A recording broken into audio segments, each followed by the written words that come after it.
I swear that moan wasn't intentional, he muttered under his breath, tightening the small knot around her ankle as she winced, letting out another strangled sound. The human man, whose name was Rennick, felt his cheeks burn as her face contorted in a mixture of surprise and something he couldn't quite interpret. He'd spent months scavenging out starports and frontier way stations, but never had he expected an alien woman with such mesmerizing features to thrust her foot in his lap and let out that delicate, breathy cry the moment his fingers brushed against her. She was tall, half a head taller than him, with gently glowing marks trailing up her forearms, the luminescence shifting with her every breath. Her hair, if it could even be called that, was composed of dark, filament-like strands that shimmered in the faint overhead lights of the derelict docking bay. And those shoes, if that was what they were, looked more like a set of flexible exoskeletal shells latching around her calves. He had volunteered to help her reattach the lower portion, seeing the hinge was undone. He'd simply tugged at the strap, and she moaned deeply, a sound that reverberated through the cavernous space. Now she stared at him, wide eyes reflecting amber flecks that gleamed in the fluorescent lights, and he had no idea if that sound was good or bad or some cosmic mixture of the two. But the next words out of her mouth erased any doubt that something peculiar had happened. "You tie me for your ritual?" Her voice was soft but full of conviction, each syllable elongated in her accented universal standard. Rennick nearly dropped the strap. "Ritual? No, I'm just—" She blinked twice, her thin pupils contracting into slits. He felt her foot tense under his fingertips. Her bioluminescent patterns shifted from a cool violet to a vibrant teal, then back again. "Where I come from, the binding around limbs is an act of courtship," she said, voice dropping even lower. "It is sacred. Private." Rennick swallowed so hard it was audible. I was just helping fasten your footwear. You said the straps were damaged. I swear I didn't mean anything by it." She tilted her head, that lithe neck revealing more glowing lines across her collarbones. She seemed to be studying him, reading every subtle shift of his expression. "I see," she said. And her eyes narrowed, as if she didn't see at all. Rennick had no clue what else to do but slip her foot gently from his lap and stand, wiping his palms on the worn fabric of his flight suit. "Listen, I'm sorry if there's some cultural misunderstanding," he murmured. "I guess I should ask your name before we accuse me of starting any kind of ritual." A brief flicker of what might have been amusement crossed her exotic features. "I am Sojin," she answered, the name rolling off her tongue with a melodic resonance. "A daughter of the Anari clans. Those shoes you call them are exoshells. They fuse to our skin and channel our energy as we traverse harsh terrain. In my clan, no one is permitted to tighten another's exoshell but an intended partner. It is said to signify the sealing of bodies and hearts." Rennick's face went redder than it had been in a long time, and he nearly tripped over his own boots as he tried to apologize again. "Wow, okay, that's news to me. I'm sorry if I stepped into that by mistake. I promise, back on Earth, my homeworld, tying someone's shoe or exoshell or anything doesn't usually mean, that." The corner of her mouth lifted, not quite a smirk but close. "Perhaps your kind has no sacred regard for the feet. But we do. No matter. The ritual is only binding if it's completed under a certain set of conditions, including reciting a vow." She paused, examining him. "You did not recite a vow, correct?" "No vow," he assured, scratching the back of his neck. "Not at all. Then perhaps our union is not sealed," she concluded. And there it was, that near smile, that spark in her luminous gaze.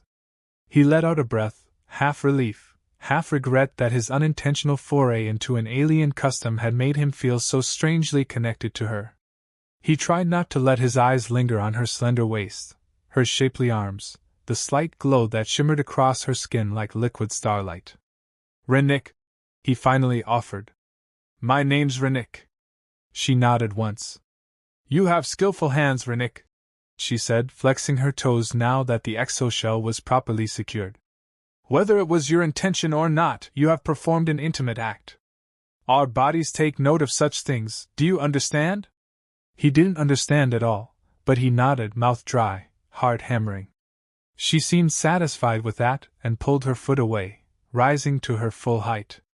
He realized that if he didn't keep his gaze under control, it might seem like he was gawking at her elongated neck, the subtle ridges that flared along her jawline, and the faint swirl of color that coursed under her skin. So Jean gave him a thoughtful look. "We should leave this docking bay," she said. "The place is no longer safe for either of us. I suspect those who hunted me might soon realize I am not as cornered as they thought." Rennick's eyes darted to the battered corridor leading away from the battered airlock. "Hunted? By who?" He was a scavenger, an ex-military pilot who hopped from port to port, picking up freelance transport jobs and sometimes questionable cargo runs. He wasn't prepared for trouble here, but it seemed trouble had found him anyway. "Raiders," she replied simply.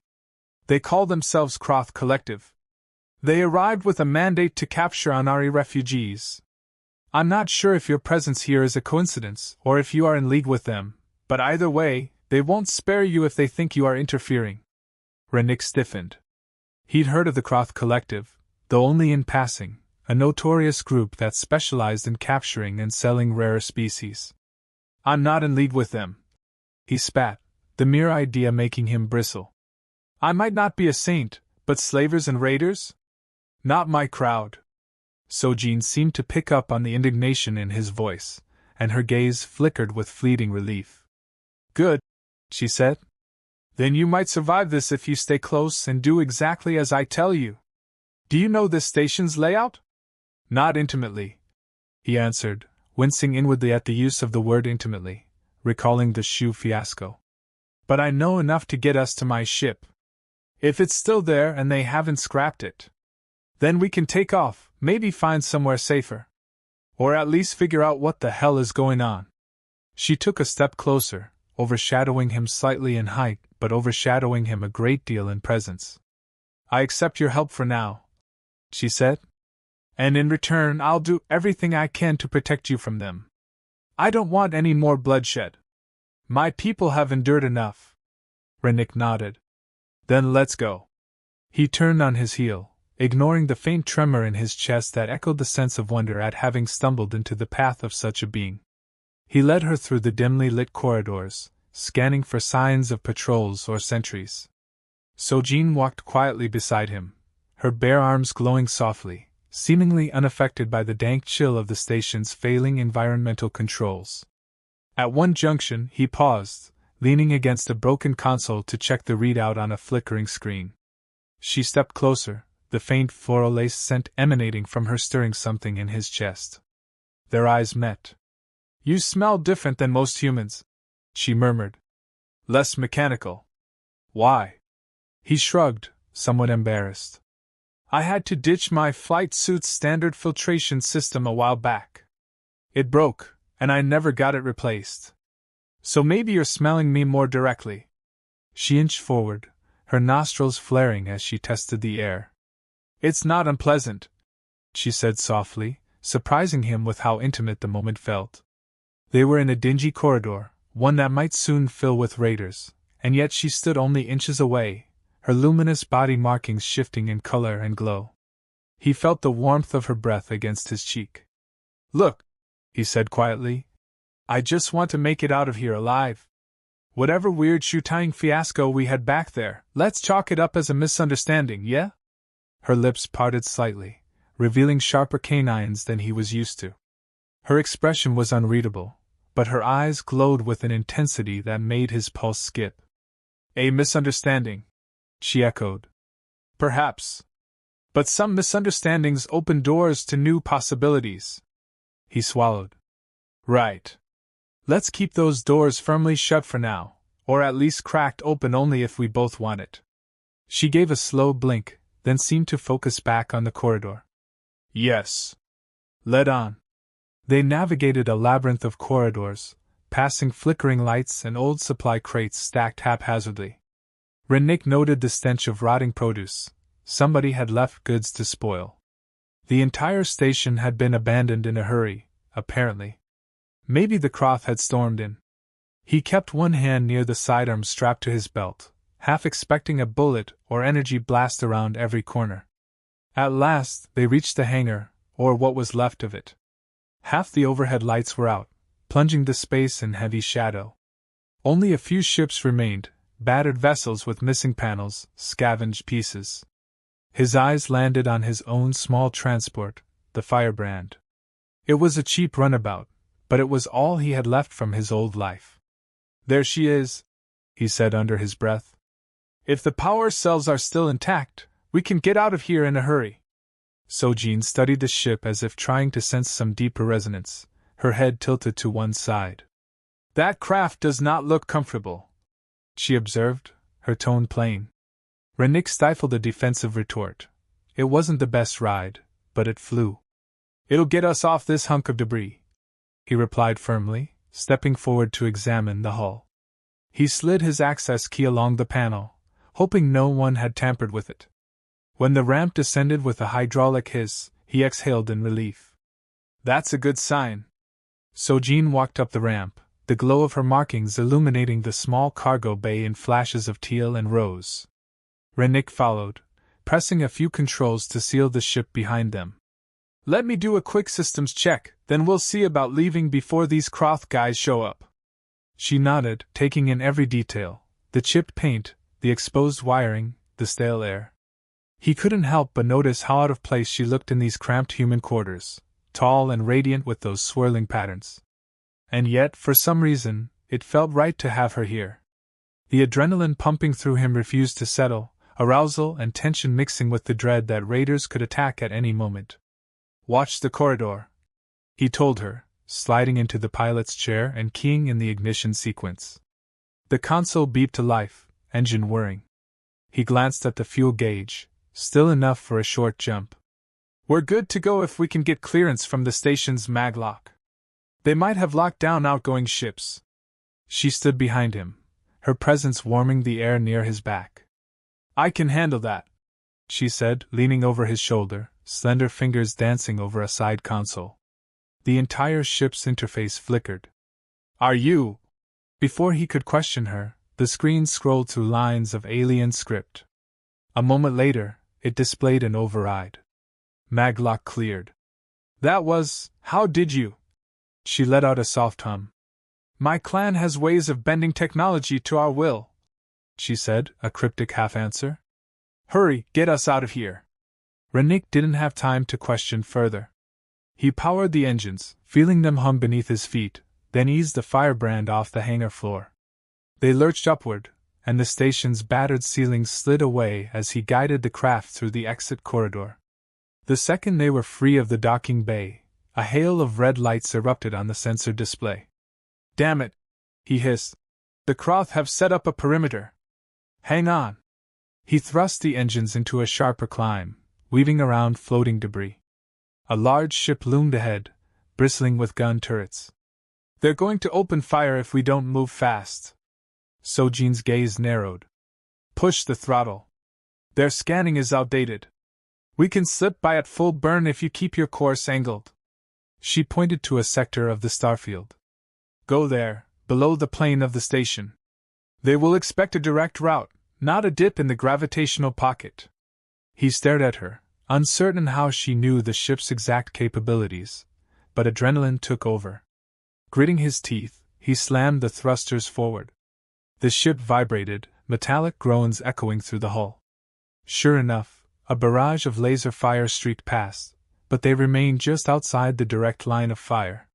One or two blasts grazed the aft shields, but the Firebrand soared on, leaving the station and the ominous shape of the Croth warship behind. As soon as they cleared the station's gravity well, he engaged the jump drive. There was a momentary lurch, then the starfield streaked into lines of white as they shot into faster-than-light transit. Rennick let out a breath he didn't know he'd been holding.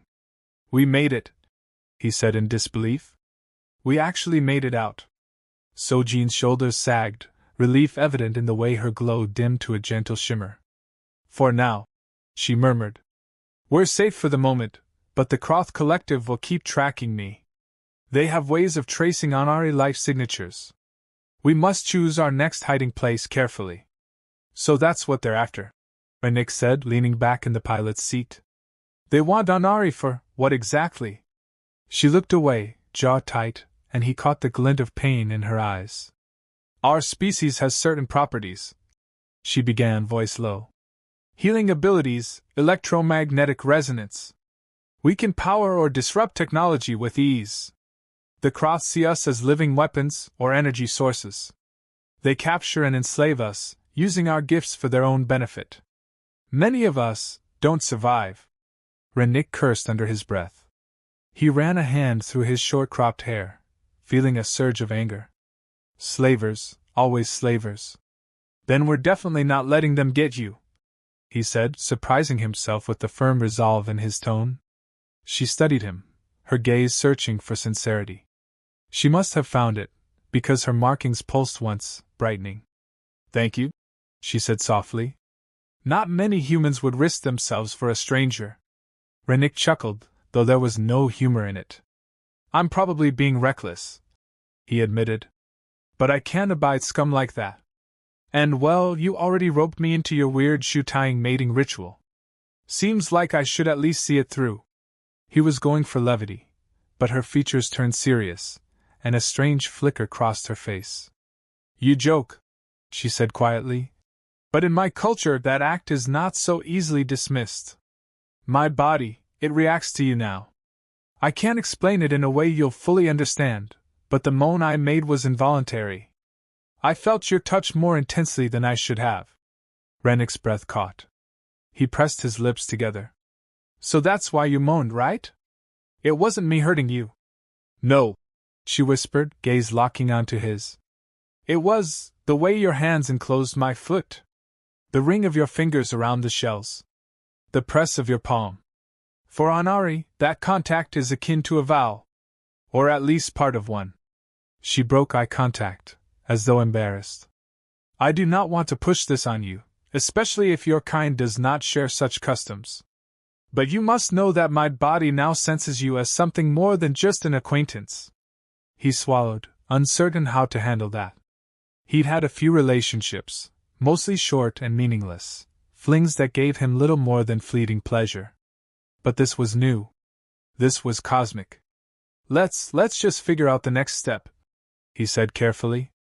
We can talk about the rest later, once we're sure we're not about to get blasted out of the sky.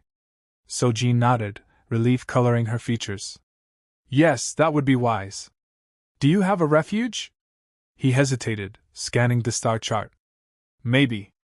There's an old outpost on a backwater moon called Baleria. Used to be a refueling station, but it's mostly abandoned now. I've hidden out there once before. The scanning arrays are outdated, so maybe the Kroth's fancy trackers won't detect you as easily. Then let us go. She agreed, stepping back to allow him access to the controls.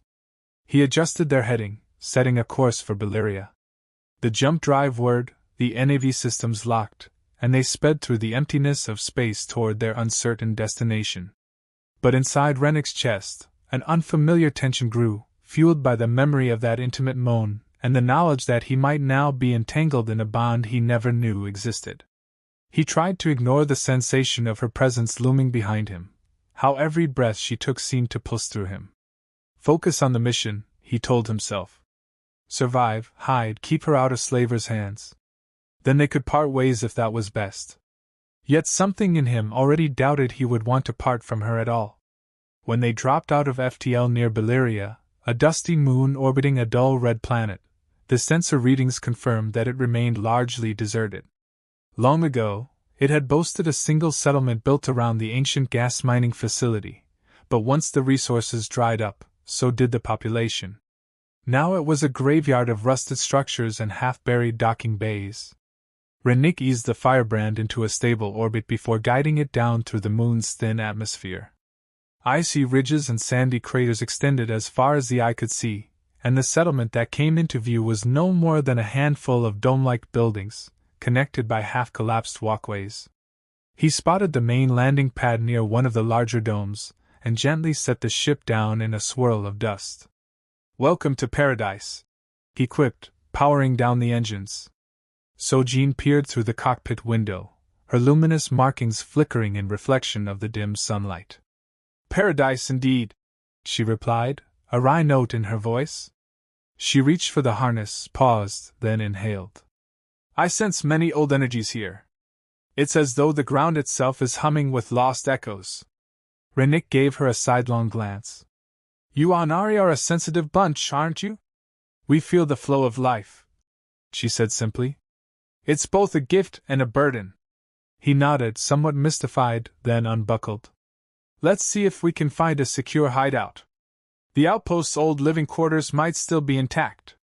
They grabbed what supplies they could carry, some ration packs, a few tools, and stepped onto the moon's surface. The chill struck Rennick at once, and he tugged his coat tighter around him.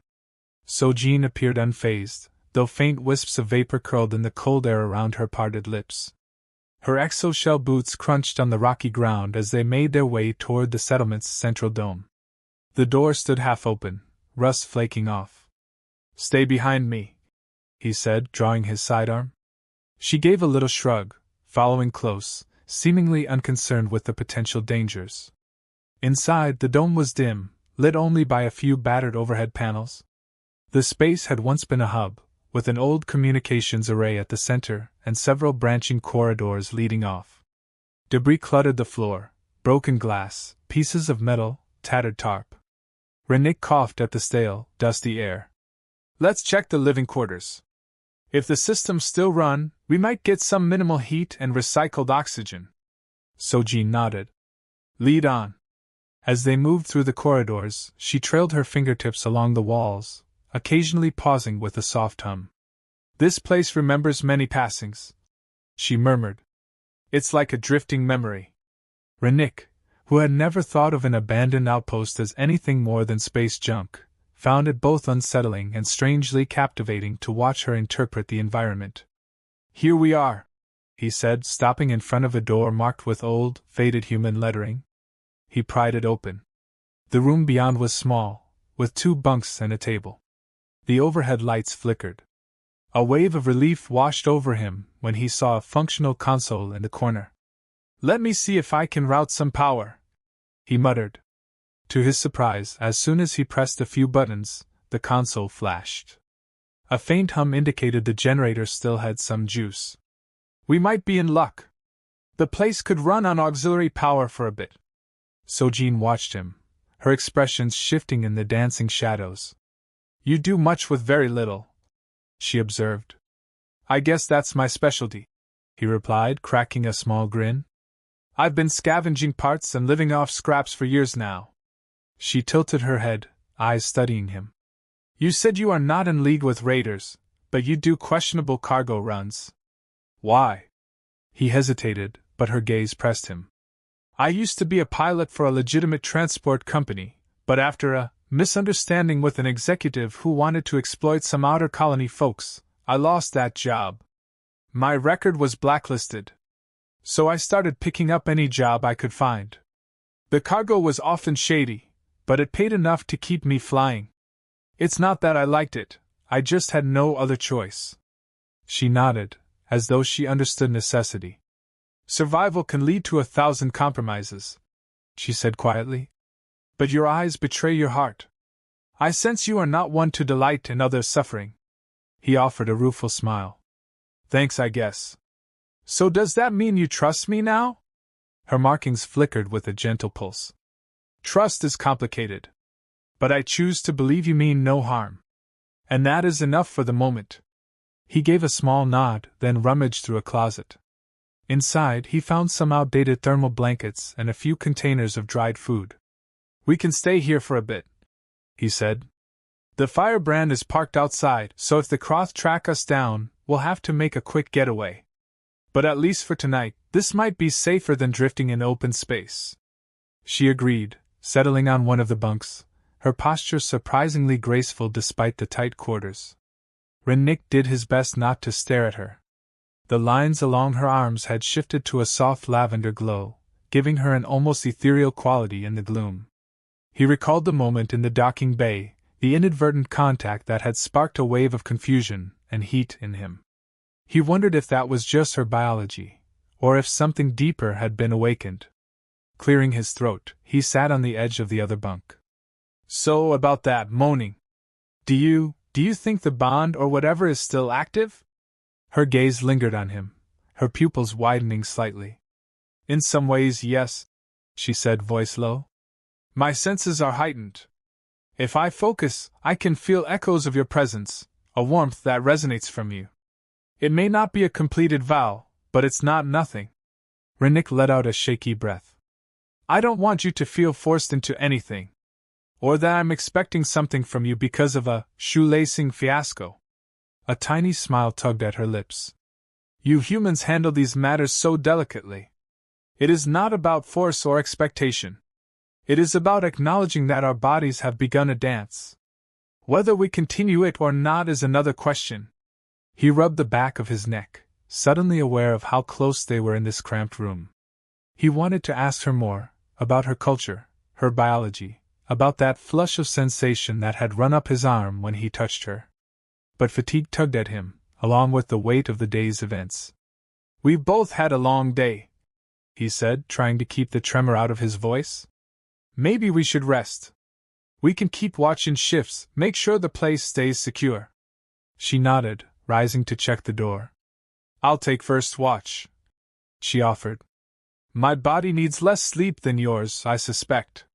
He didn't argue. He was exhausted, and despite the swirling tension in his stomach, his eyelids felt heavy. He lay down on the bunk, pulling a threadbare blanket over him. Through half-lidded eyes, he watched Sojin stand by the door, the soft glow of her body illuminating the small room.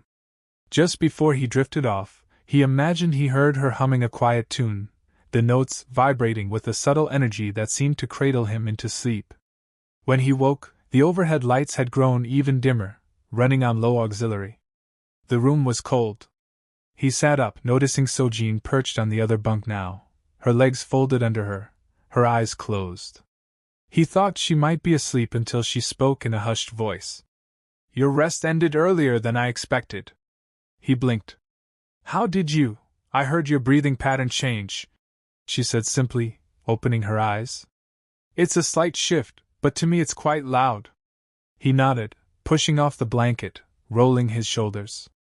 Everything's still quiet out there. Yes, she said. No sign of the Kroth. But I can't promise they won't come eventually. Rennick leaned against the wall, crossing his arms. So, you said you're from the Anari clan? Are there many of you left? Her expression darkened. We once thrived on a world teeming with life. But war and external greed have reduced us. Some of us scattered across galaxies, living in hiding. The Kroth are not the only threat, but they are the most relentless. He frowned. I'm sorry. It's awful. If we get out of this, maybe we can find a place to keep you safe.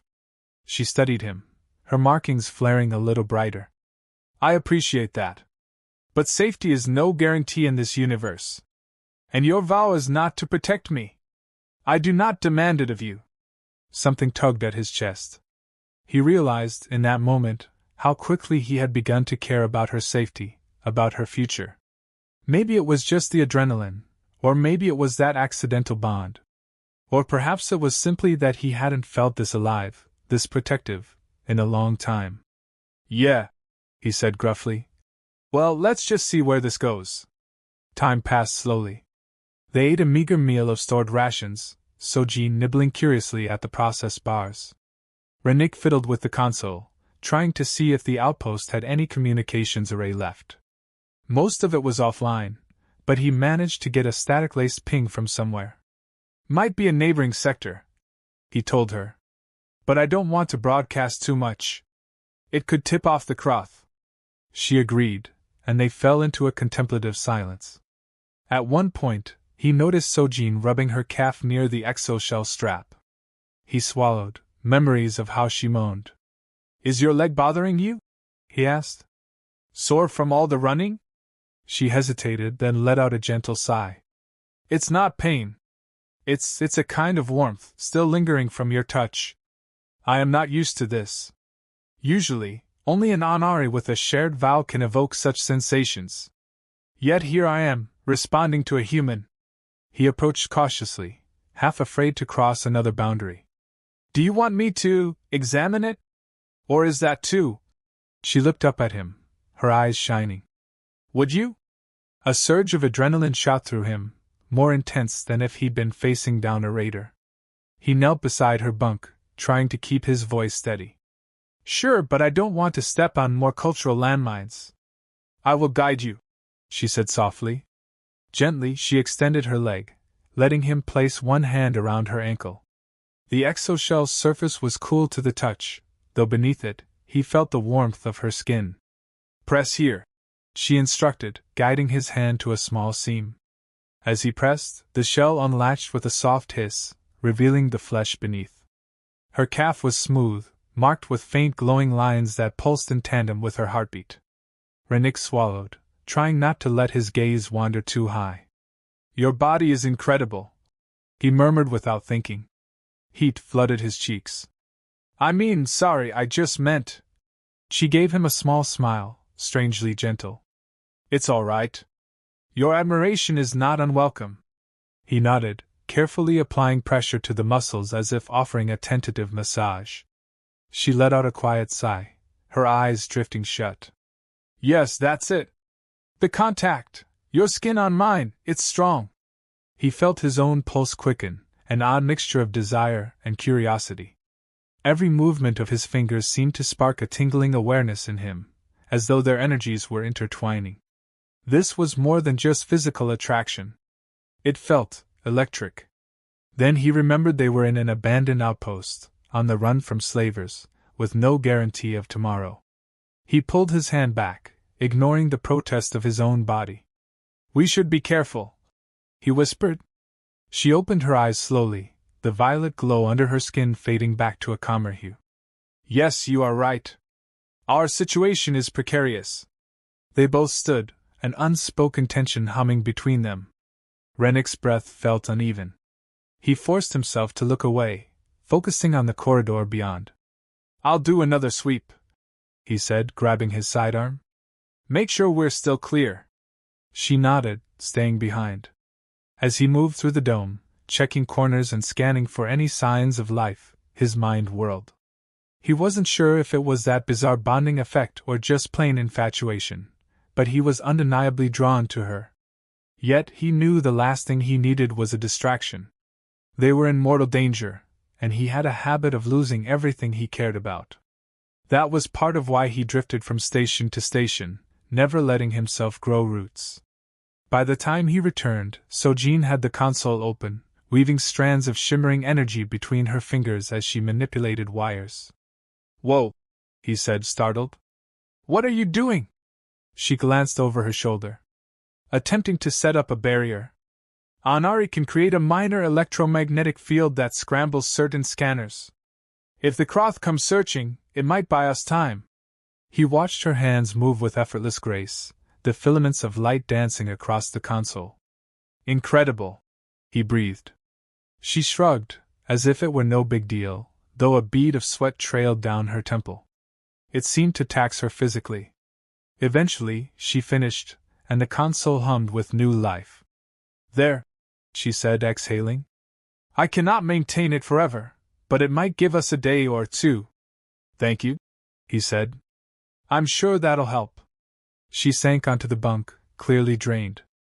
I just need a little rest.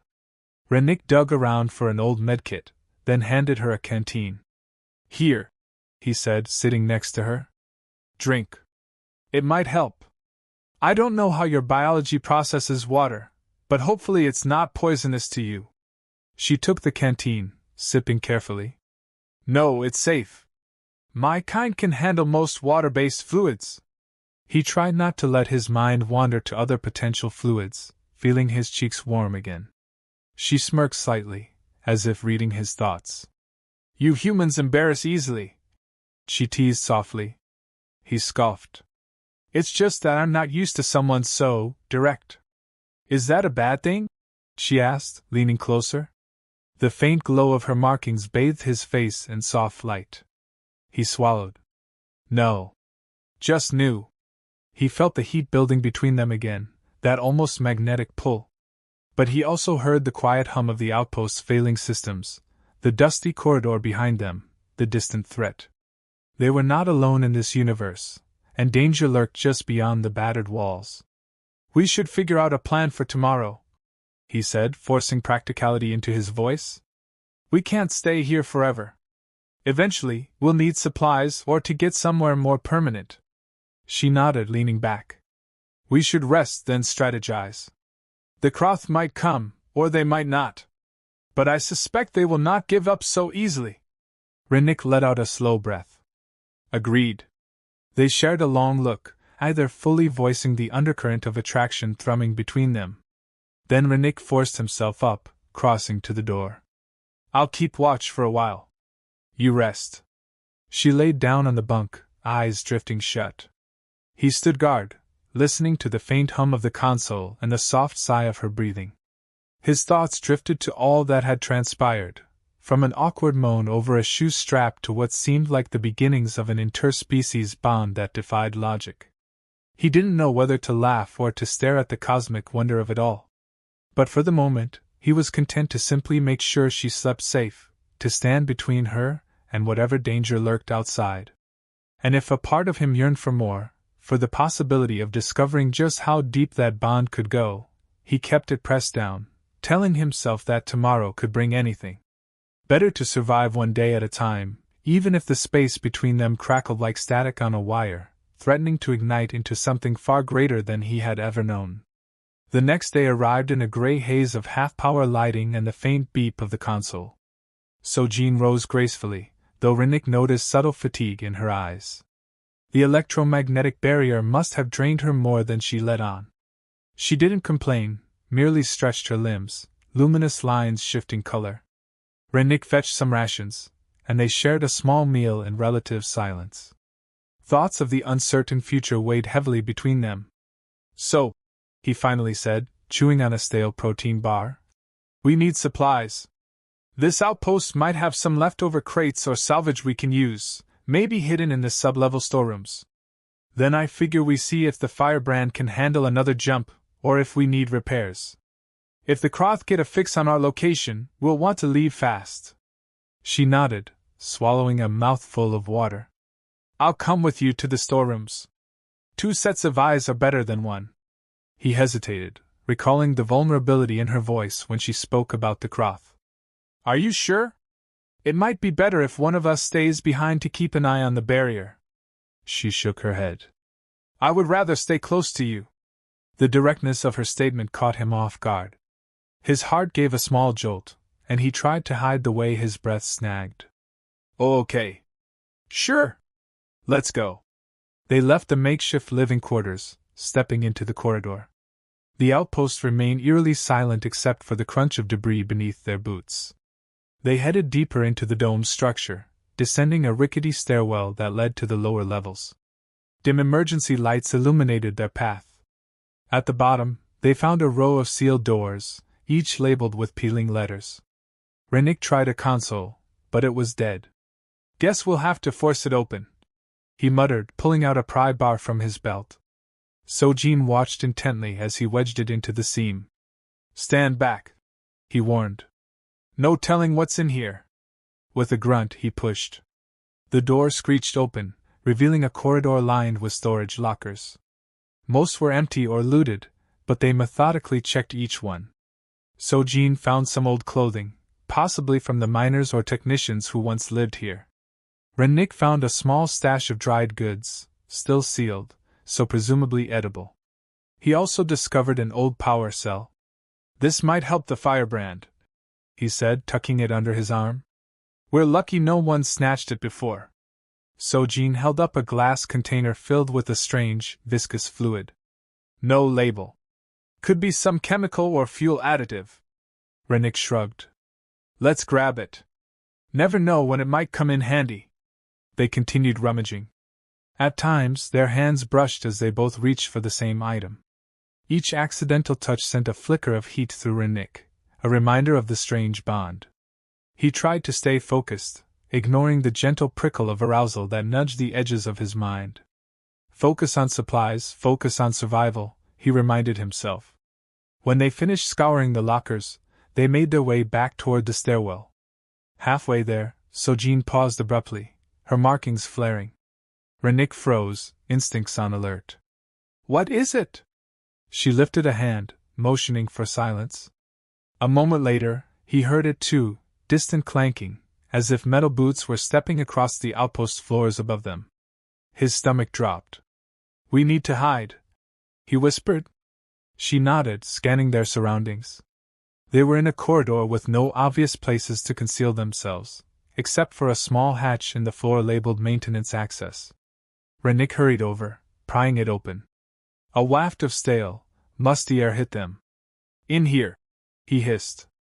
Without hesitation, they descended into a cramped crawl space lined with pipes and wires. Sojin slipped in after him, her luminous skin lighting the darkness.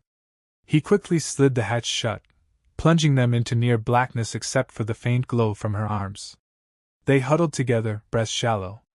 Above them, they heard the rhythmic stomp of multiple boots. The Kroth. Rennick's heart pounded as he caught glimpses of dust falling from the ceiling with each heavy step. A muffled voice carried down, barking orders. He clenched his jaw, glancing at Sojin. Her eyes were wide, her body tense. He could practically feel the fear radiating off her, though she tried to mask it. The boots drew closer, the clangs echoing in the corridor they'd just left.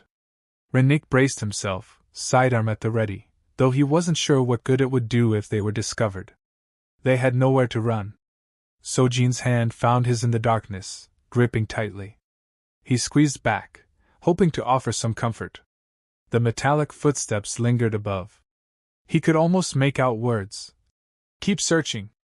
The scanner reads faint life signs. He held his breath. The tension was suffocating.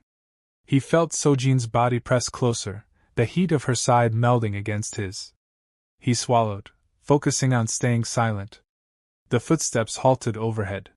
He pictured the raiders scanning the corridor, shining a flashlight into corners. Then, mercifully, the steps moved on, fading into the distance. Rennick waited until all he could hear was his own frantic pulse. Finally, he exhaled. We can't stay here, Sojin whispered. They must have found a way around my barrier, or it weakened. Rennick nodded. We need to get back to the firebrand and get out. Let's go. Carefully, they eased open the hatch. The corridor above was empty but littered with fresh boot prints in the dust. Rennick glanced left and right. They went that way, he whispered, pointing toward the living quarters. We'll go the other way, circle around. Sojin followed him, each step silent, her glowing patterns subdued. They navigated twisting hallways, hearts pounding, trying to avoid any direct confrontation. The outpost felt more claustrophobic now that they knew enemies lurked.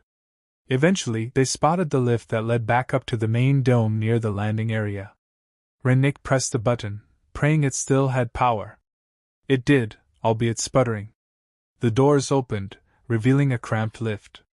They stepped inside, and Rennick hit the control for the main floor. With a groan, the lift began to ascend. Halfway up, the lights flickered then went out completely. No, no, no, Rennick muttered, jamming the button. They jolted to a stop. Darkness enveloped them except for Sojin's glow. Power failure, she said, a note of dread in her voice. He groaned, already searching for a manual release. We'll have to pry the doors and climb out. She nodded, helping him locate the emergency latch.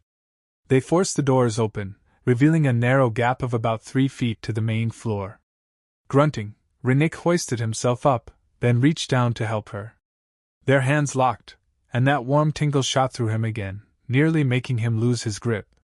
Summoning all his strength, he pulled her through. They found themselves on the main level, close to the corridor leading to the docking bay, but also terrifyingly close to the footsteps they'd heard earlier. Stay low, he whispered. They crept through the hallway, shadows flickering from overhead lights that worked only intermittently. The outpost's main dome was just ahead. Rennick edged around a corner, peering into the dome. 2 heavily armed Kroth troopers stood near the remains of the communications console, scanning the area with handheld devices. They were tall, muscular, clad in reinforced armor that glinted under the flickering lights. Their faces were obscured by mirrored visors. Rennick's stomach nodded. He motioned for Sojin to back up. They retreated down the corridor, hearts pounding. They're blocking our direct route to the ship, he whispered. Any other path? She asked, voice tense. Rennick racked his memory, trying to recall if there was a secondary corridor around the dome. Possibly, he said. Might lead us around the dome's perimeter, but we risk running into more of them. Sojin's markings flared. Better to risk it. If we try to fight our way through, we'll be outgunned. Right, he agreed. He led her down a side corridor, ignoring the loud thud of his own heartbeat. The corridor curved around the dome, dimly lit by emergency panels. Suddenly, a clang echoed behind them. Rennick spun around, weapon raised. A cross soldier emerged from a side room, glancing up in surprise. Before the soldier could shout, Rennick fired a single shot. The blast struck the soldier's chest plate, staggering them. They recovered quickly, returning fire with a red-hot laser that narrowly missed Rennick and sizzled a hole in the corridor wall. Run! Rennick yelled. He and Sojin bolted down the corridor. Alarms started blaring, probably triggered by the soldier. They didn't stop to see if more were coming, just ran. Adrenaline surged, fueling their legs as they rounded a corner. Ahead, the corridor split. Rennick heard shouts behind them. Which way? Sojin hissed. Left, he shouted, hoping he remembered correctly. They sprinted down another hall, stumbling over debris. At last they saw daylight, well, the weak gloom of Beleria's sky, filtering through a cracked wall. Rennick realized they were near the dome's outer rim. We might be able to bypass the main entrance and cut through here, he said, pointing to a collapsed section that led outside. She nodded, and they scrambled over the rubble, emerging into the open air. The firebrand was parked a short distance away, its silhouette half obscured by swirling dust. Come on! Rennick gasped, sweat beading on his forehead despite the chill. They dashed across the open ground, hearts pounding. Behind them, he heard the echo of footsteps and shouting. A laser bolt whizzed past, kicking up dirt. They dropped low, returning a few shots to keep the Kroth at bay. Almost there, he muttered, chest tight. They reached the ship's ramp, but a searing blast struck the hull, sending sparks flying. Rennick cursed. They're firing on us. Hurry! Sojin rushed up the ramp first. Rennick followed, laying down covering fire. Once inside, he sealed the hatch. The hull reverberated with another blast. Strap in, he yelled, rushing to the cockpit. The firebrand's system sputtered to life. He bypassed the standard warm-up procedure, forcing an emergency ignition. Engines roared, dust swirling. Another shot rattled the ship. Shields at minimal, he muttered, wrestling with the controls. Hang on! The thrusters kicked, and the firebrand jerked off the ground. From the cockpit window, he caught a glimpse of several cross soldiers firing up at them. A bolt scorched the underbelly, but they managed to climb higher, pushing away from the outpost. He shoved the throttle forward, ignoring the warnings flashing on the console. Come on, he growled. The firebrand finally broke free of the moon's gravity, leaving Beleria behind. Sojin stumbled into the cockpit, clutching a handrail, her eyes wide. Are they chasing us? She panted. Rennick quickly checked the sensors. I'm picking up a Kroth vessel leaving orbit. Looks like they'll be right on our tail if we can't jump. She bit her lip, and he saw her luminous markings flicker with anxiety. Can we jump? The drive's overheated, he muttered, punching in the command. I need a few minutes to let it cool or we risk meltdown. On the sensor display, the Kroth ship was closing distance fast. We don't have minutes, she said quietly. Then she glanced at him, her expression resolute. Let me help. He started to protest, but she pushed past him, placing her glowing hands on the jump drive's access panel. A sudden surge of energy crackled around her, and the console lights flickered. Wait, that's dangerous, Rennick warned, but she ignored him, eyes shut, her body trembling with concentration. He felt the static charge in the air. The ship's systems began whirring faster, the temperature gauge climbing. Sojin, you'll fry yourself, he warned, heart pounding. But she didn't let up. The jump drive's indicator bar rose. The cross ship was in firing range now, weapons hot. An alarm blared. "They're locking on," Rennick shouted. "Hang on!" A deafening blast rattled the firebrand's shields. Sparks flew from the console. "Almost there," Sojin gasped, her eyes squeezed shut, sweat trickling down her temples. Her luminous lines flared, shifting from pale lavender to brilliant gold. Finally, the jump drive beeped, showing green. Rennick wasted no time. He yanked the lever, engaging the FTL. The starfield streaked, and the Kroth vessel vanished behind them. The console beeped a stable jump reading, but he saw Sojin slump, her breathing ragged. "Hey," he said, rushing to her side. "Talk to me." She offered a weak smile, her glow fading to a faint shimmer. "I'll be all right," she whispered. "I just poured a lot of my energy into that. I need rest." He caught her as she sagged, her knees giving way. Gently he scooped her up, ignoring the frantic hammer of his own heart. "You're a damn hero," he murmured, carrying her to the small bunk area. She let out a shaky laugh. "You tie my shoes, then I save your life," she teased softly. "We are even now." His throat tightened. "Yeah, guess so," he said, carefully laying her down. "Just rest." Her eyes fluttered shut, her breathing gradually slowing. Rennick stayed by her side, ignoring the console alarms that still warned of minor damage. They were safe, for the moment, hurtling through FTL away from the Kroth. He reached out, brushing a strand of her filament-like hair from her face. Even exhausted, she looked so fierce and beautiful. 1,000 questions flooded his mind about what came next, about the bond they'd inadvertently started. But right now, she needed quiet, and so did he. He stood, returning to the cockpit to assess the damage. Systems were singed, but functional. The firebrand could keep going for a while.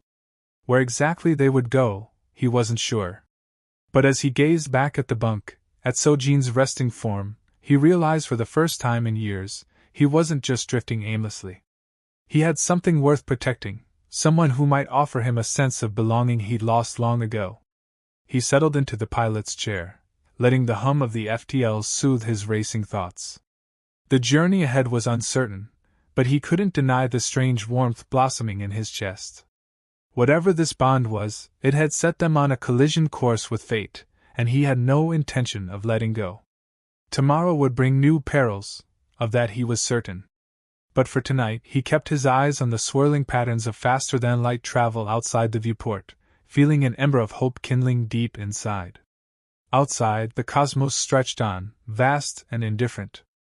Inside the firebrand, the seeds of an unforeseen connection glowed steadily in the darkness. The next hours passed in a blur. Sojin slept fitfully, her luminous markings flickering with each breath. Rennick tended the ship, coaxing the engine to steady itself, rerouting power to battered systems, and patching up superficial damage. The adrenaline still buzzed in his veins. When Sojin finally stirred, he was at her side in an instant. "You all right?" he asked, noticing her wince. She sat up slowly, pressing a hand to her temple. "My body feels drained, but I'll recover." A faint flush crossed her cheeks when she realized he was watching her so closely. "Thank you," she murmured. Rennick forced a crooked smile. "Hey, you saved our hides back there. Thank me by not frying your insides next time." She let out a small chuckle, but it didn't quite hide the tremor in her voice. He handed her a ration bar and some water. "Eat. Then we'll figure out our next move." She accepted them gratefully, nibbling in silence. For a few moments, the only sounds were the rumble of the engines and the faint crackle of electricity in the console. Finally, she said, "We can't keep running. The Kroth will find us eventually. We need a plan." Rennick leaned against the bulkhead, arms crossed. "Agreed. But short of going off the grid completely, I'm not sure where we can hide." "You've traveled far," she pointed out. "Surely there's some place you know of that's outside normal lanes of travel." He thought about it, scratching at the stubble on his jaw. There might be a region called the Marath Expanse, just a bunch of scattered asteroids and volatile nebulas. Hardly anyone goes there unless they're desperate. It's rumored to be haunted by old war drones. But it might be off the Croth's typical patrol routes. She considered that, her markings flickering in a thoughtful pattern. If we have enough supplies, it could be a temporary refuge. We can gather resources along the way, Rennick replied. Maybe do small hops between planets. Keep our heads down. She nodded. Then her gaze lifted, meeting his. This is not your fight. You could leave me somewhere safe and be done with it. Save yourself the trouble. He scoffed, but there was a roiling in his gut. I'm not dumping you off like unwanted cargo. Besides, I'm in this too deep now. If the Croth catch me, I'm as good as dead.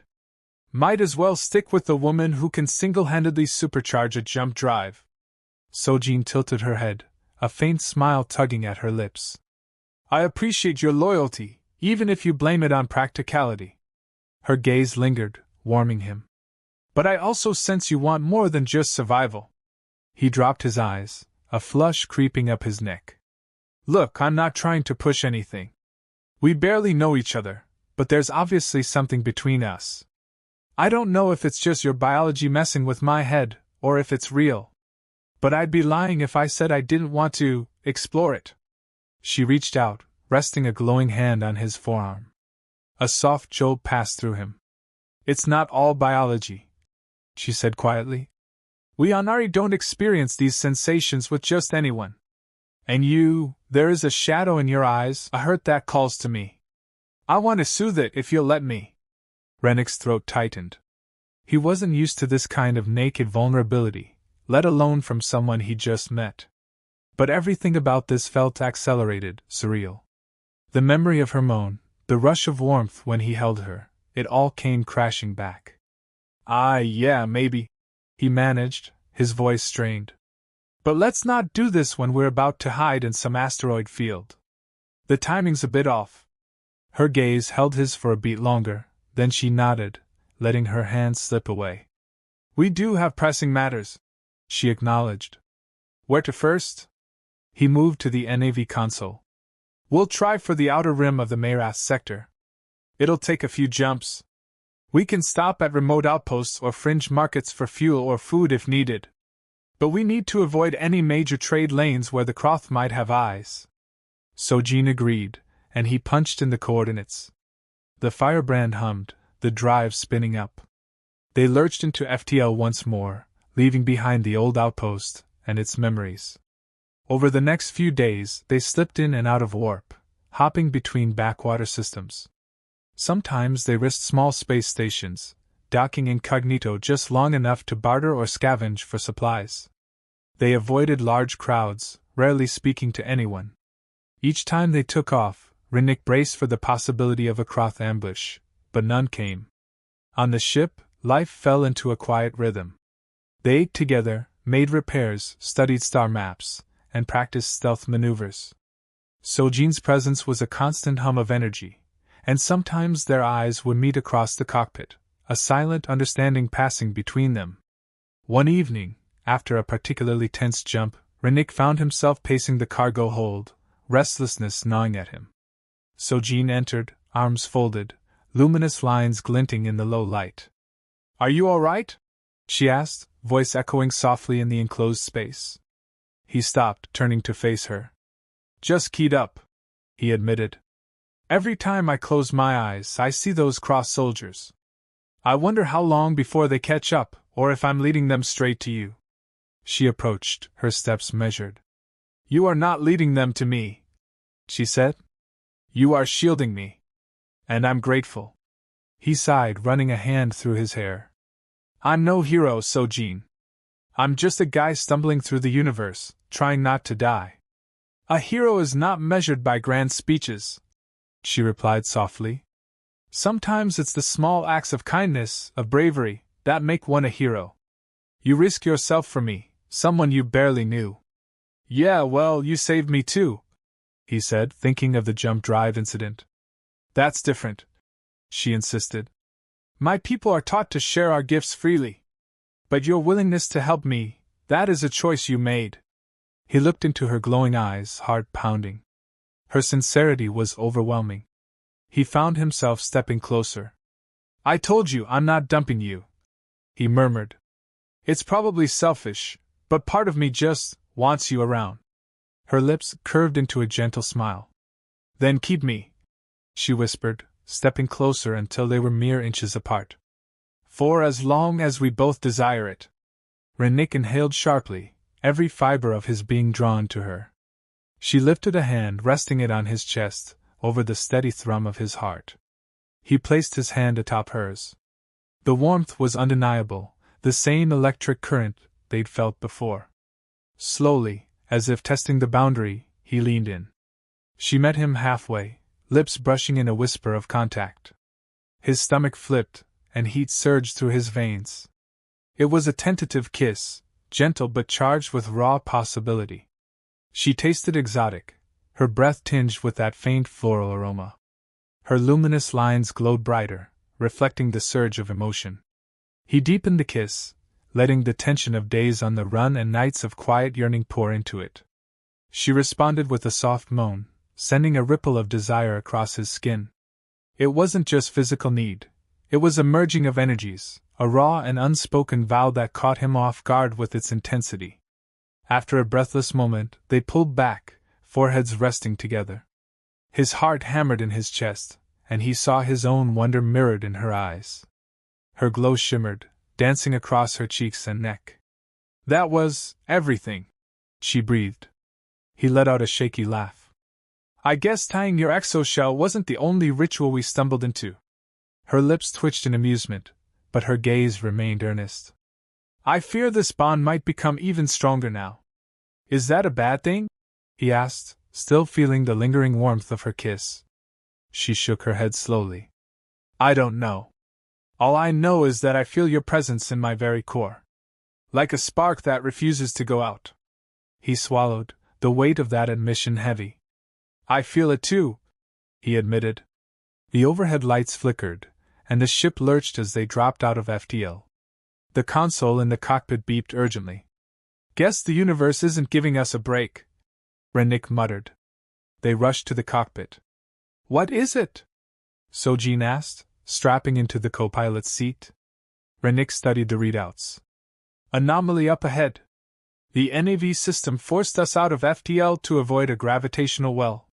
Looks like a rogue planetoid near the edge of the Mayrath expanse. He scanned for threats. No signs of the Kroth, at least. Sojin peered at the monitors. We could land, replenish water if there's ice, check for resources. Or we can go around it. Rennick tapped his fingers on the console, eyeing the diminishing fuel reserves. We should at least do a quick sweep.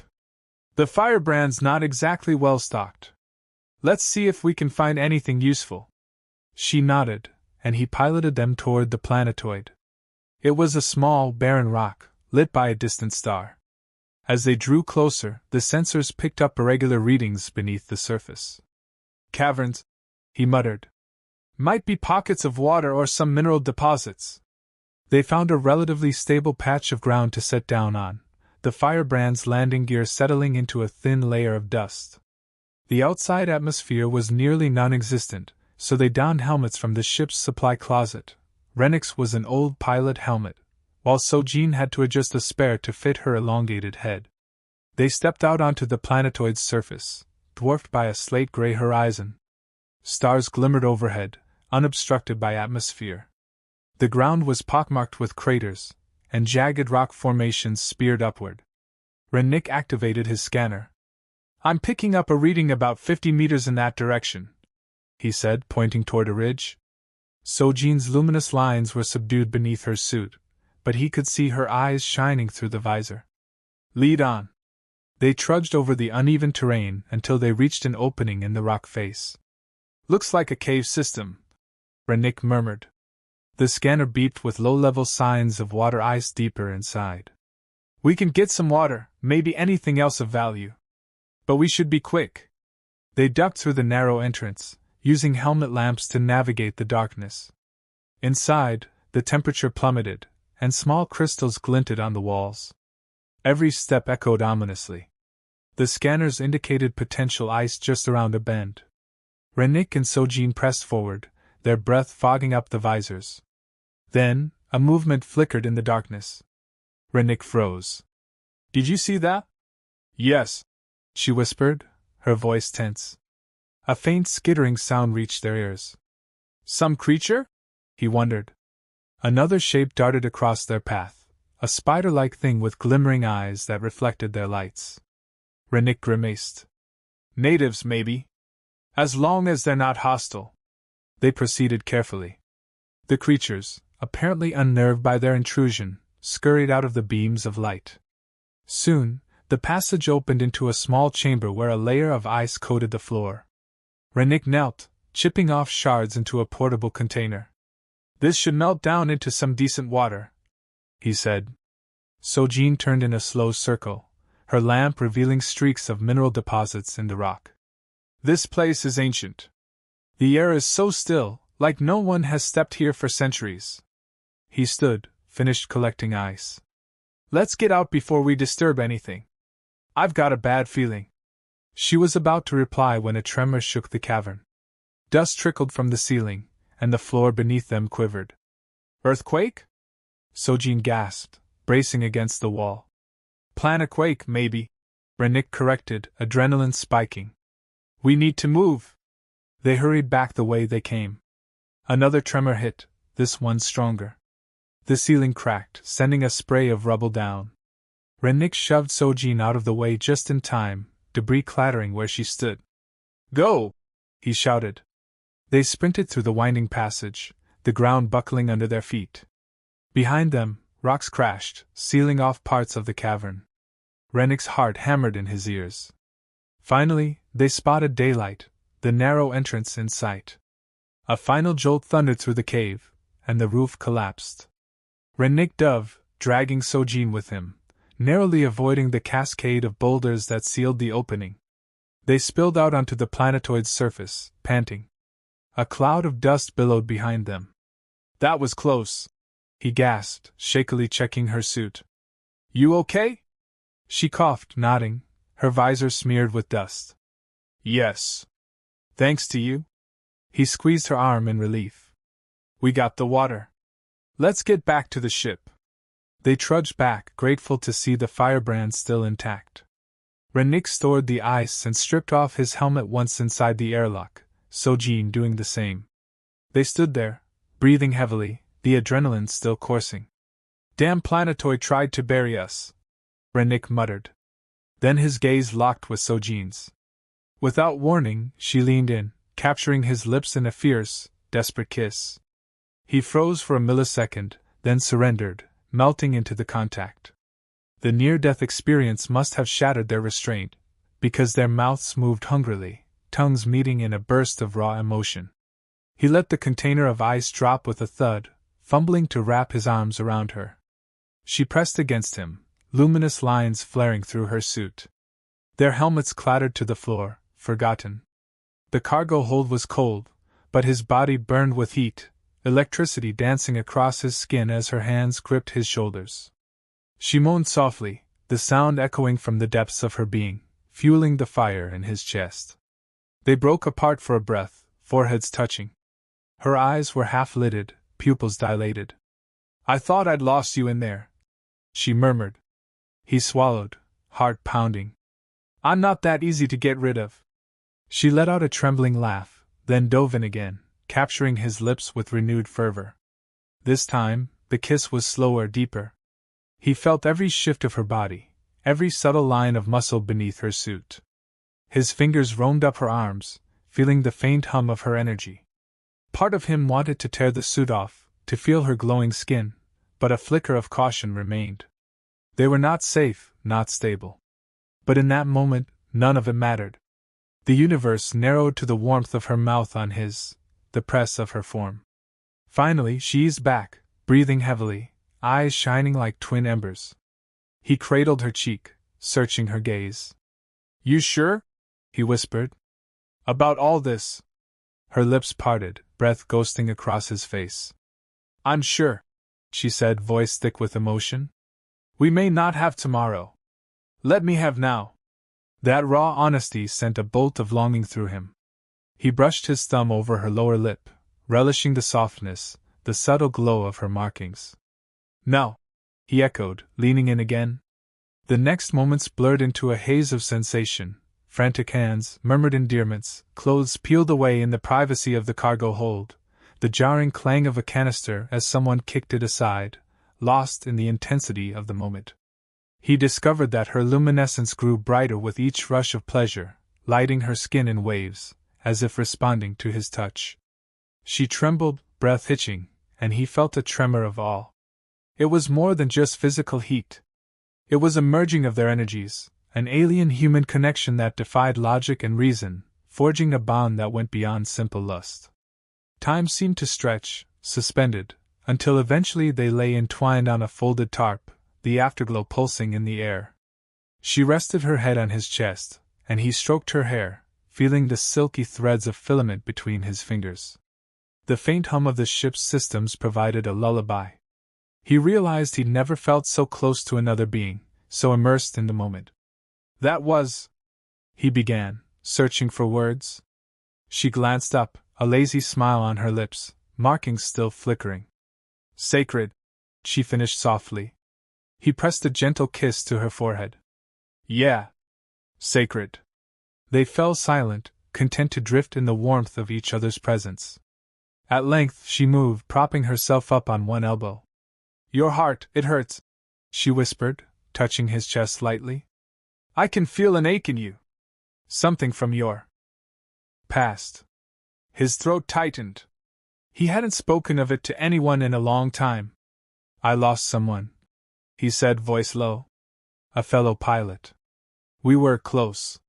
We were on a smuggling run that went bad. We got ambushed. I survived. She didn't. He swallowed hard. Ever since, I've been drifting, never letting anyone in, never staying anywhere too long. Sojin traced a glowing pattern along his chest, a soothing gesture. I'm sorry. That pain, it weighs on you still. He nodded, feeling tears threaten to sting his eyes. I feel guilty, like I should have done more. And then part of me is afraid of feeling that loss again. Her hand cupped his cheek, turning him to meet her gaze. Grief is a long journey. But you do not have to walk it alone.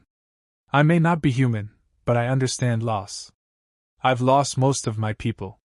We carry these wounds, but we can help each other heal, if we choose to. Rennick exhaled shakily, closing his eyes. Thank you, he whispered. The sound of her breathing and the glow of her body were comforting, like a warm mantle against the cold emptiness of space. Guess that means we're in this together, he murmured. She pressed her forehead to his. Yes. We are bound now, in more ways than one. He felt a swell of emotion, too complex to name. Love? Perhaps it was too soon. But it was something close, a deep, searing connection that transcended superficial attraction. Then I guess we better survive, he whispered, a wry smile tugging at his lips. She laughed, soft and musical. Yes, surviving would be good. They lingered there in the cargo hold, wrapped in each other, until the chill of reality forced them to rise, dress, and attend to the duties of a life on the run. But a new spark existed between them now, a mutual understanding that even in the face of cosmic danger, they had found something precious, something worth fighting for. Over the next week, they continued their cautious trek through the edges of the Marath expanse. Each day brought a deeper familiarity with each other's habits, rhythms, and quirks. They swapped stories of their pasts.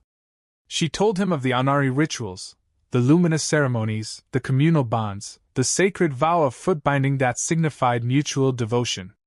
He confessed about his early days as a cocky pilot, the camaraderie he once felt, and the hole left behind when he'd lost his partner. Through it all, they navigated each new star system with wary eyes, ever mindful of the Kroth. Yet no sign of them appeared on the scanners. It felt almost too good to be true. They'll come, Sojin warned quietly one evening as they dined on reheated ration packs. They won't abandon the hunt, not if they think I'm still out here. Rennick nodded grimly. We'll be ready. But fate had a way of intervening. Late one night, while Sojin slept and Rennick piloted, an alarm shrilled from the console. He glanced at the sensors, dread knotting in his stomach. A Kroth warship had just dropped out of FTL, bearing down on them. "Wake up!" he barked, throwing the ship into an evasive maneuver. Sojin stumbled into the cockpit, rubbing her eyes. "They found us?" "Looks like it," he growled, scanning for an escape route. The warship was massive, bristling with cannons.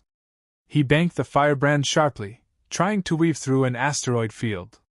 "Hang on tight." Laser fire tore past them, sizzling the edges of the shields. Sojin quickly strapped in, her luminous lines flickering with nervous energy. "The jump drive needs time to charge," he cursed, checking the readout. "We've got a few minutes before it's ready. We just have to survive until then." The Kroth ship closed in, cannons lighting up the darkness. Asteroids exploded around them, debris pummeling the firebrand's hull. Rennick grit his teeth, pushing the engines to their limit. "Come on, baby, hold together," he urged the battered ship. Another blast rocked them, and alarms blared. Sojin braced herself, eyes locked on the sensor display. "We can't outrun them forever," she said, voice tight. Rennick's mind raced. If the jump drive wasn't ready, and they couldn't outmaneuver this warship, they were doomed. A shaky plan formed in his mind. "We might not have to outrun them if we can disable them," he muttered. "We can try to slip behind that big asteroid, land on it, maybe set up a surprise." "Disable a Kroth warship with this tiny craft?" Sojin asked, incredulous. "We have your electromagnetic gift," he said, shooting her a meaningful look. "If you can do something from the outside." Her eyes widened. "That would be very risky. I'd have to get close to the hull, find a weak spot." "The vacuum of space, I have a suit," Rennick said, a wild glint in his eye. "We can magnetize you to the hull of the firebrand, match rotation with the warship. Then you scramble their systems enough to give us time to jump." She stared at him like he was insane. Perhaps he was. "You realize I could be killed?" she whispered. He took her hand, squeezing it. "I won't let that happen," he vowed, meeting her gaze. She exhaled, luminous lines flaring bright. "Then let's do it. Hurry." With time ticking, they sprang into action. Rennick found the old EVA harness, rigging it so Sojin could safely attach to the firebrand's exterior. He patched into the ship's thruster controls to ensure a stable approach. Meanwhile, the Kroth warship hammered them with more fire. Sparks flew as the shields waned. Once Sojin was suited up and tethered, Rennick guided the firebrand behind the largest nearby asteroid, using it as a temporary shield. He initiated a low-powered drift, luring the Kroth ship closer. Then he opened the cargo bay doors, letting Sojin step out onto the hull, magnetized boots clamping down. His heart pounded as he watched her from the cockpit feed. "Steady," he muttered, adjusting microthrusters. They drifted closer, dangerously close, until they were nearly side by side with the warship's underside. With trembling hands, Sojin reached out, launching herself across the gap of space. Rennick held his breath as she landed against the Kroth ship's hull, nearly sliding off but managing to clamp her boots. She was a tiny figure against the massive surface. "All right, Sojin, do your thing," he breathed, sweat trickling down his brow. She placed her hands on the metal.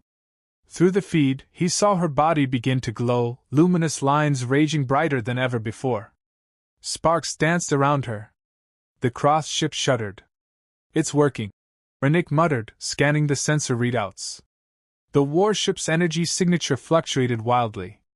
The cannons fell silent. But he could see the hull lighting up with a faint glow, as if the warship's systems were trying to purge the intrusion. "Sojin," he shouted into the calm. "Hang in there." Static crackled, and her voice broke through, strained. "I'm trying, it's pushing back." The warship's thrusters began to fire. It was turning, trying to shake her off. Rennick cursed, guiding the firebrand to stay close. "Come on, jump drive," he muttered, watching the charge levels. A fresh wave of panic seized him as the warship managed to partially reboot its weapons. A short burst of laser fire erupted, slamming into the firebrand's side. Alarmed shrieked. Shields critical. The console announced. Damn it. He hissed. Sojin, we can't hold on much longer. Jump drive's at 70%. Can you break away? Her response was a pained grunt. Almost there. The entire warship flickered, as if its lights were blinking out. Then it lurched violently, rotating. Sojin lost her grip, flailing in space for a second. Rennick's heart stopped.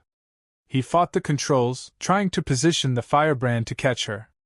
She managed to fire a small propulsion burst from the suit, colliding awkwardly with the firebrand's side. He extended the ship's mechanical arm, grabbing her tether, pulling her in. I got you, he gasped. The warship drifted, powerless for the moment. Jump drive's at 95%. The console beeped. 96, 97, come on. Rennick urged, reeling Sojin into the cargo bay with the arm. The moment she was inside, he slammed the bay shut and punched the throttle. 100%. The console announced. He hit the jump. The starfield blurred. The Kroth warship vanished behind them. Rennick let out a half-hysterical laugh of relief, collapsing in the pilot's seat. We did it. He panted, hands trembling. Then he remembered Sojin. He bolted to the cargo bay, ripping open the hatch. She lay on the floor, suit battered, chest heaving. He hauled her helmet off, cradling her. Sojin, talk to me. Her eyes fluttered open, faint tears at the corners. That was intense. She breathed. He pressed his forehead to hers, ignoring the tears streaming down his face. Don't ever do that again. He choked out. She let out a delirious laugh, luminous lines flickering. Can't promise that, she whispered, if it means saving your life again. He laughed too, pulling her tightly against him, stroking her hair. Thank you, he whispered. I don't know how to repay you. She smiled, weary but triumphant. Just hold me. So he did, arms wrapped around her, hearts pounding in unison. When they finally parted, Sojin's expression turned serious. I think I damaged myself in that process. I can feel my energy patterns fluctuating. Rennick frowned. How bad is it? She shook her head. I'm not certain. I need time to recover. But if I keep doing this, I might burn myself out entirely. He felt a surge of protective fear. No more stunts like that, he insisted. We'll find a way to hide, or fight, without risking you like that. I can't lose you. She gazed into his eyes, her luminous features soft. You won't, she promised, though a tremor of uncertainty lurked beneath her words. The rest of the jump was tense. They set course deeper into the expanse, far beyond typical navigation charts. The ship needed repairs, Sojin needed rest, and Rennick's heart was in turmoil. But he clung to her, and she to him, as they rode the waves of cosmic dust. In that fragile haven, they found renewed resolve, to protect each other at all costs, to see if their bond could outlast the terrors that pursued them, and to forge a future from the scraps of a universe that would rather see them enslaved or destroyed. Day by day, they inched closer to the heart of the Merath expanse, where rogue asteroids drifted through swirling nebula clouds. Strange cosmic anomalies warped sensor readings, providing a kind of natural camouflage. It was there, amid the swirling orange and purple gas clouds, that they finally set down on a massive rock that orbited no sun, just a chunk adrift in cosmic night. Rennick eased the firebrand onto its surface, which was riddled with crystalline formations that sparkled with internal luminescence. Looks stable enough, he said, powering down. Sojin studied the readouts. There's a pocket of subsurface caverns that might provide protection from scans, she said, pointing to an anomaly in the rock's composition. If we can get the ship inside, or at least close, we might be invisible to the Kroth. Rennick considered it. The entrance looks tight. But maybe we can blast it open or widen it. She nodded, wincing as she stood. He noticed the strain in her expression. Let's see if we can do it quickly, she murmured. They donned their suits again, stepping out onto the planetoid. The cratered surface glowed faintly from the crystals embedded in the rock, lending an otherworldly beauty to the scene. Slowly, they made their way to a fissure in the ground where sensor readings indicated an expansive cavern below. The entrance was narrow, clogged by jagged stone. "We can rig some small charges," Rennick said, tapping a device strapped to his hip. "Just enough to widen the gap without bringing the whole roof down." Sojin nodded. "I'll help place them." They worked in tandem, carefully positioning the charges along stress lines. Rennick rigged the detonator, stepping back to a safe distance. "Fire in the hole," he muttered, pressing the button. A muffled boom reverberated through the rock. Dust and fragments spewed out. When it cleared, they saw an opening about twice its original size. Enough, hopefully, for the firebrand to slip inside. Returning to the ship, Rennick fired the engines, maneuvering with cautious thruster bursts. The ship groaned as its hull grazed the new opening, sending up sparks. He cringed, but pushed onward until finally the firebrand slid into a wide cavern, the overhead ceiling shimmering with luminescent crystals. "We did it," Sojin said, relief evident in her voice. They settled the ship on a flat section of rock. The interior was massive, like a hidden sanctuary. Rennick shut down all but essential systems, hoping the natural shielding would keep them invisible. "This could be home for a while," he said, though the thought of living in a cold cavern wasn't exactly appealing. But the swirling patterns overhead were almost beautiful, reflecting in Sojin's luminous lines. "Could be worse," she agreed. They set up a small camp inside the cargo bay, transferring some supplies out to the cavern floor. Sojin looked around, her gaze drifting over the crystal walls. "I can feel the resonance here," she murmured, placing a hand on a gently pulsing crystal. "It's like the rock itself is alive with gentle energy." Rennick approached, curiosity piqued. "Your people sense all these energies, right?" She nodded. "Some of it we can harness, though it's not as direct as what I did with the Kroth systems." She traced a glowing finger along the crystal. "This place might help me heal." He was glad to hear it. "Then let's stay for a bit," he said. "We'll keep watch, keep an eye on the sensors, and figure out a more permanent plan." She turned to face him, the crystal's glow catching in her eyes. "You keep talking about tomorrow. But what if we built a life here, hidden from the rest of the galaxy?" He blinked, the idea both tempting and terrifying. "Cut ourselves off from everything? Could you really do that?" She shook her head slowly. "I don't want to hide forever. But maybe for a time, until the Kroth give up or until we're strong enough to fight back." Rennick considered it, exhaling. "I guess I never saw myself settling down in some secret cave. But with you, it doesn't sound so bad." A small smile curved her lips. "Then let's see what tomorrow brings." And so they began to carve out a strange existence in that cavern. Day by day, they repaired the ship's systems, scouted the planetoid, and tested the crystal's properties. Sojin spent long hours meditating, letting the natural frequencies restore her damaged energy. Rennick tinkered with new contraptions, sensors, alarm systems, ways to mask the ship's heat signature. At night, they curled up together, entwined in a warmth that defied the cavern's cold. Their bond only grew, each act of closeness fueling the synergy they shared. They found moments of tenderness that felt almost domestic, like when Sojin teased him about his messy eating habits, or when he tried to mimic her cultural songs, failing miserably at the melodic trills but making her laugh. But the specter of danger never fully faded. Sometimes Rennick woke in the middle of the night, imagining he heard the roar of Kroth engines overhead. Sometimes Sojin's markings flared in a nightmare he couldn't soothe. Yet they clung to hope, forging a fragile sanctuary in the dark. After several weeks, it seemed the Kroth had either lost their trail or decided the chase was too costly. No sightings on the scanners. No distant rumble of warships. Gradually they relaxed, daring to believe they might have slipped free of that old threat.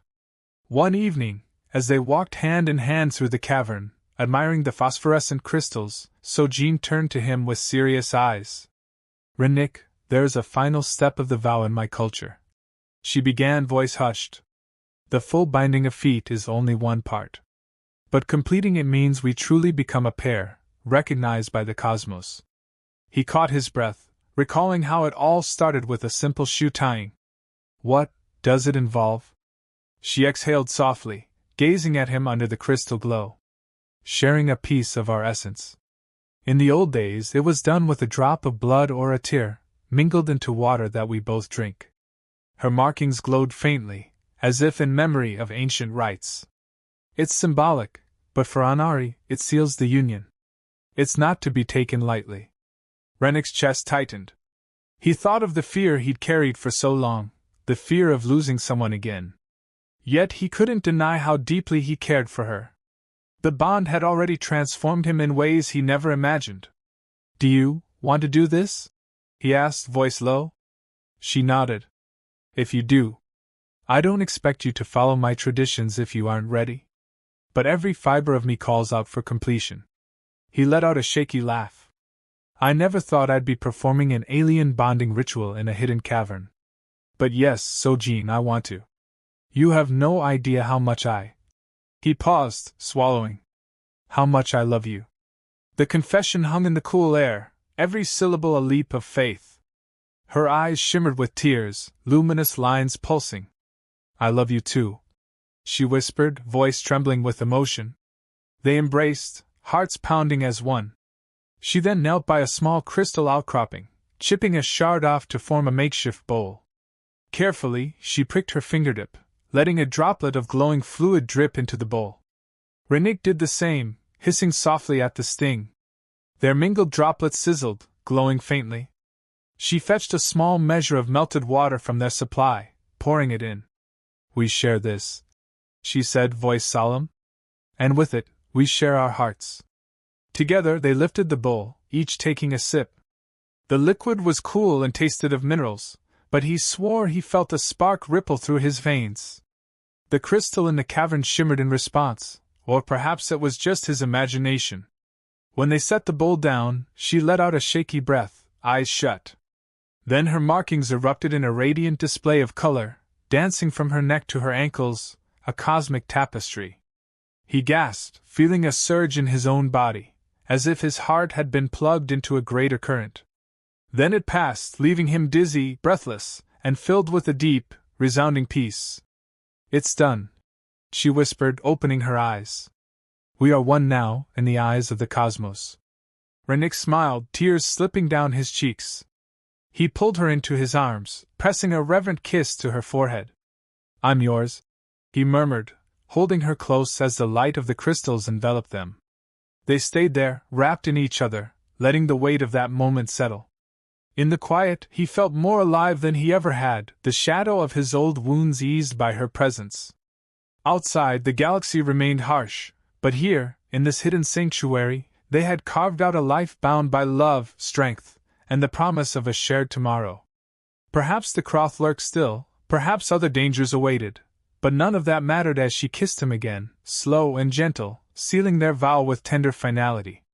And so, from a single accidental shoe-tying, blossomed a bond stronger than fear, forging a new destiny for two souls who, against all odds, had found each other in the vast darkness of space.